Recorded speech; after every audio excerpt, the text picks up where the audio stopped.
अपने जीवन से संतुष्ट व्यक्ति को ही यह उपहार मिलेगा। संतुष्ट व्यक्ति के लिए ही केवल यह महल है और उसे यह महल दिया जाएगा। हेलो हाय फ्रेंड्स, मैं हूं सपना और मैं लाती हूं आपके लिए नई नई कहानियां। तो आज की कहानी और भी मजेदार है, तो कहानी सुनिए, लाइक करिए। तेनालीराम की बुद्धिमत्ता और वाटुकता से महाराज कृष्णदेव राय सदा प्रसन्न रहते थे और समय समय पर तेनालीराम की भेंट प्रदान किया करते थे। तेनालीराम ने भी इन भेंटों को संग्रह कर अच्छी तरह से धन संपदा एकत्रित कर ली थी। एक दिन जब वह महाराज राज दरबार में पहुंचा तो उन्होंने देखा कि कीमती वस्त्र और आभूषण से तेनालीराम भरे पड़े हैं, जिन्हें देखकर महाराज ने कहा, तेनालीराम, क्या तुम्हें आभास है कि तुम्हारी वेशभूषा और रहन सहन में बहुत परिवर्तन आ गया है? क्या बात है, इतना परिवर्तन? प्रारंभ में तो तुम्हारी वेशभूषा अति साधारण रहा करती थी, बहुत ही बेकार थी, पर अब तो तुम्हारी वेशभूषा, रहन सहन सब बदलती जा रही है। क्या राज है इनके राज तो बताओ। अब तो तुम्हारी वेशभूषा प्रारंभ से बिल्कुल ही बदल चुकी है। क्या बात है? तेनालीराम ने भी उत्तर दिया, महाराज, समय के साथ साथ मनुष्य की वेश, रहन सहन सभी चीजों में परिवर्तन होता ही रहता है और इनमें धन की विशेष भूमिका रहती है। आपके द्वारा दी गई भेंटों में मैंने प्राप्त की सभी को धीरे धीरे और उन्हीं बचत करना हुए पैसों से आज मैंने ऐसी वेशभूषा धारण कर पाई है। तो इसका अर्थ ये है कि आज तुम्हारे पास धन की कोई कमी नहीं है। इस स्थिति में मैं तुम्हें दान पुण्य करना चाहिए, महाराज बोले। ये सुनकर तेनालीराम बात को पलटते हुए बोले, महाराज, धन तो मेरे पास अवश्य है, किंतु इतना नहीं है कि मैं दान पुण्य लोकसभा राज्यसभा करता रहूं। बस पर्याप्त धन है। तेनालीराम की ये बात महाराज को खटक गई। उन्होंने उसे लताड़ा कि राज्य के प्रमुख सलाहकार के पद पे होते हुए उन्हें ऐसी बातें शोभा नहीं देती हैं। तेनालीराम भी बेचारे क्या करते, फिर धीरे से क्षमा याचना मांगने लगे और कहते हैं, क्षमा याचना करते हुए बोले, महाराज, क्षमा करें, मैं अवश्य ही दान करूंगा। आप ही बताएं मुझे क्या दान देना चाहिए, क्या दान करना चाहिए, मेरे लिए क्या उचित दान देना आवश्यक है। आप जो कहेंगे मैं वही दान दूंगा। महाराज ने उसे एक भव्य महल निर्माण कर दान करने को कहा और अच्छी परामर्श दी। तेनालीराम ने महाराज के परामर्श पर अपनी स्वीकृति भी दे दी। आखिर करते भी तो क्या करते, महाराज के सामने वो बोल भी नहीं सकते और उनकी बात काट भी नहीं सकते। इसीलिए उन्होंने कहा, जो हुकुम महाराज, आप जैसा कहेंगे वैसा ही होगा। उस दिन के बाद तेनालीराम एक भव्य भवन निर्माण करने में जुट गया।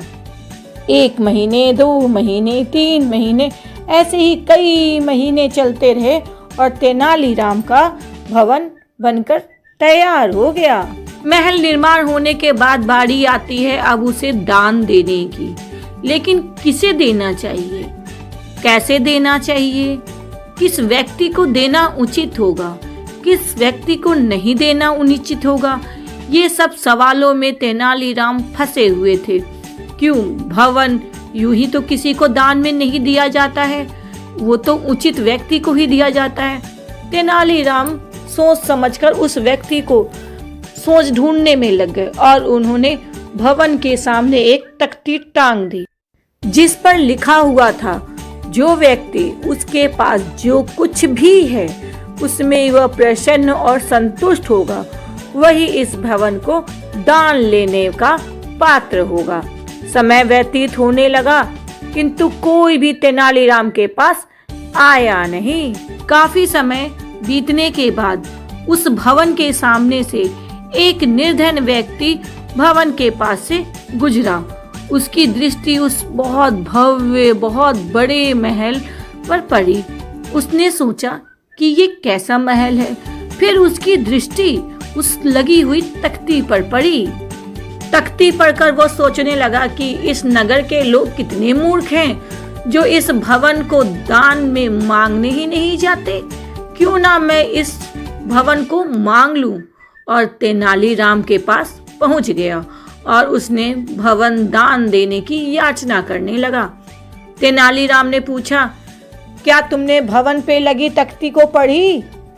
उस गरीब व्यक्ति ने बड़े नम्रता से, बहुत ही गरीबी पूर्ण उसने भाव से बोला, हाँ, मैंने एक एक शब्द पढ़ा है। निर्धन व्यक्ति बोला, तो क्या तुम्हारे पास जो कुछ भी है तुम उसमें प्रसन्न और संतुष्ट हो? तेनालीराम ने पूछा।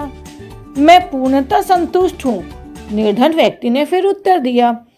तो फिर तुम्हें इस भवन की क्या आवश्यकता है? तेनालीराम ने ठाक से पूछ लिया। यदि तुम्हें इसकी कोई आवश्यकता है तो फिर तुम बताओ, तो तुम्हारी बात झूठी हो जाएगी कि जो तुम्हारे पास है संतुष्ट है। अगर तुम्हारे पास कोई चीज संतुष्टि वाली है तो तुम्हें जरूरत नहीं है, और अगर तुम संतुष्ट नहीं हो तो तुम्हें ये महल उपहार में नहीं दिया जाएगा। अब वो बेचारा निर्धन व्यक्ति तो अपनी ही बातों में फंस गया। ऐसे में तो तुम इस भवन को लेने लायक हो ही नहीं, मैं तुम्हें इस भवन को दान नहीं दूंगा। तेनालीराम की बात सुनकर निर्धन व्यक्ति अपना सा मुंह लेकर वहां से चला गया। उसने समझ लिया कि ये उसके लायक का नहीं है। उसके बाद जब भी कोई उस भवन में दान मांगने आता, उसके साथ भी तेनालीराम कुछ ऐसा ही करते। कई दिन बीत जाने के बाद भवन दान न दिए जाने की बात महाराज के कानों में भी पड़ गई। उन्होंने तेनालीराम को बुलाया और उनसे पूछा, क्यों तुम्हारे महल का दान अभी तक नहीं हुआ? क्या कारण है जो तुम्हारा महल दान में नहीं जा पा रहा है? क्या कारण है? तुम मुझे उसका कारण बताओ। महाराज ने बड़ी उत्सुकता पूर्वक तेनालीराम से कई धराधर क्वेश्चन पूछना शुरू कर दिया। अब तेनालीराम को तो पहले से ही वो देना तो था नहीं, पर क्या करे, महाराज की बात भी रखनी थी। तो महाराज की बात भी रखनी थी और उस महल को किसी को देना भी नहीं था। उसके लिए कुछ तो तेनालीराम जुगाड़ निकालते। तो तेनालीराम ने कुछ यूं अटपटे तरीके से अपने महल को बचाया। तेनालीराम की सारी बात महाराज ने सुन ली। अब तेनालीराम की जब सारी बातें महाराज ने सुनी तो महाराज के तो हंसी छूट गई कि इतना होशियार तेनालीराम, मुझे पता था तुम्हारी बुद्धिमता से कोई जीत नहीं सकता है, और तुम अपनी बुद्धिमता के कारण किसी को दान से देने से भी बच जाओगे। दान भी नहीं देना पड़ा और तुम दान देने के काबिल भी हो गए। मतलब हम देना भी नहीं चाहते और देना भी चाहते हैं। तो देखा कितना मजा है। फिर उन्होंने पूछा कि इस भवन का क्या करोगे? महाराज ने फिर से सवाल पूछा।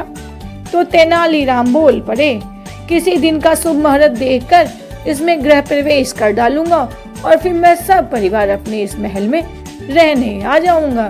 तो क्यों दोस्तों, कितनी चतुराई से तेनालीराम ने अपने महल को बचा लिया और दान पुण्य का काम भी कर लिया। तो क्यों, कहानी अच्छी लगी हो तो लाइक कमेंट